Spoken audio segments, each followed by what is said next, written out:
Hello friends, myself Mr. Minal R. Patel, working as a lecturer in Mechanical Engineering Department from Vallabhuti Polytechnic, Navsari.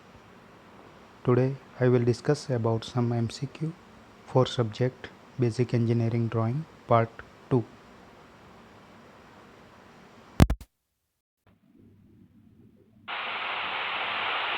Orthographic પ્રોજેક્શનમાં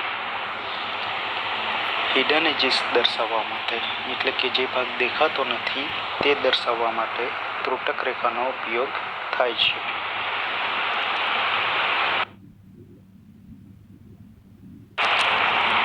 જો ઇસેન્ટ્રિસિટી equal to 1 હશે તો parabola curve મળશે અને જો less than 1 હશે તો ઇલિપ્સ મળશે. એ જ રીતે જો ઇસેન્ટ્રિસિટી ગ્રેટર ધેન 1 હશે તો હાઇપરબોલા મળશે. અહીં ઇસેન્ટ્રિસિટીની વેલ્યુ 1 કરતાં ઓછી હોવાથી ઇલિપ્સ કર્વ મળશે.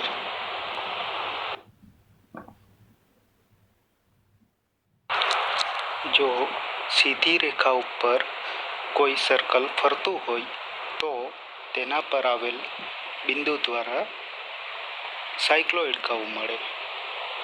જો કોઈ ફિક્સ સર્કલની ઉપરની બાજુએ સર્કલ ફરતું હોય તો તેના પર આવેલ બિંદુથી એપિસાયક્લોઇડ કર્વ મળશે. અને જો કોઈ ફિક્સ સર્કલની અંદરની બાજુએ કોઈ સર્કલ ફરતું હોય તો એ સર્કલ પરના બિંદુથી હાઇપોસાયક્લોઇડ કર્વ મળશે. અહીં આપેલ ડેટા મુજબ એક સર્કલ કોઈ ફિક્સ સર્કલની ઉપર ફરે છે એટલે એના દ્વારા એપિસાયક્લોઇડ કર્વ મળશે.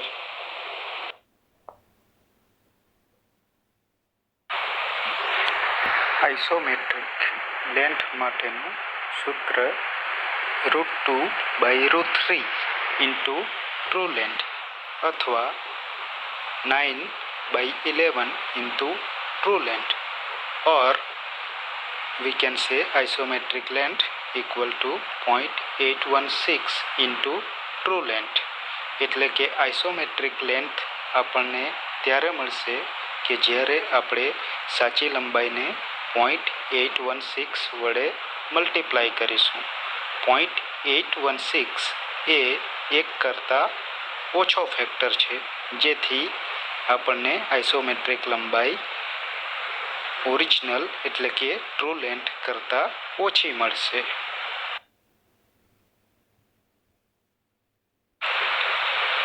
કટિંગ પ્લેન દ્વારા કોનને કાપવામાં આવે છે. જો આ કટિંગ પ્લેન બેઝને સમાંતર હશે તો કોન કપાતા સર્કલ મળશે, જે રેડ પોર્શનથી દર્શાવેલ છે.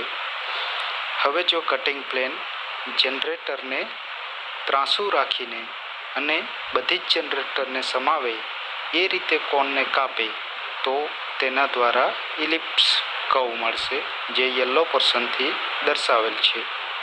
પણ જો કટિંગ પ્લેન કોઈ એક જનરેટરને સમાંતર રાખીને કોનને કાપે તો તેના દ્વારા પેરાબોલા કર્વ મળશે, જે ગ્રીન પોર્શનથી દર્શાવેલ છે.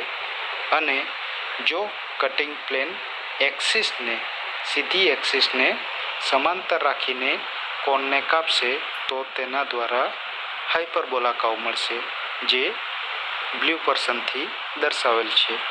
અહીં આગળ કટિંગ પ્લેન કોઈ એક જનરેટરને સમાંતર રાખીને કોનને કાપે છે, તેથી આપણને પેરાબોલા કર્વ મળશે.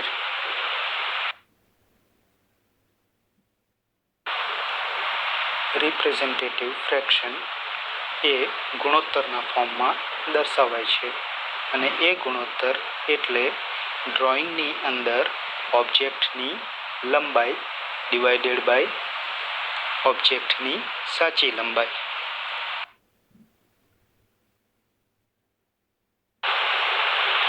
જો લંબાઈ 2 કન્સેક્યુટિવ યુનિટ્સમાં જોઈતી હોય તો એના માટે પ્લેન સ્કેલ યુઝ થશે, અને જો 3 કન્સેક્યુટિવ યુનિટ્સમાં લંબાઈ જોઈતી હોય તો તેના માટે ડાયાગોનલ સ્કેલ યુઝ થશે.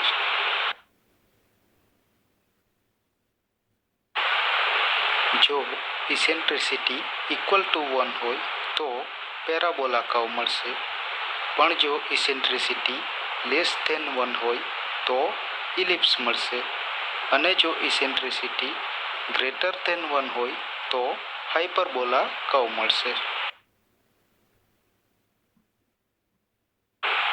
હેચિંગ લાઇન હંમેશા રેફરન્સ લાઇનને 45 ડિગ્રી એંગલ રાખીને ડ્રો કરવામાં આવે છે, જેનો ઉપયોગ કોઈ ઓબ્જેક્ટનો સાચો દેખાવ દર્શાવવા માટે થાય છે. હેચિંગ લાઇનને સેક્શન લાઇન તરીકે પણ ઓળખી શકાય.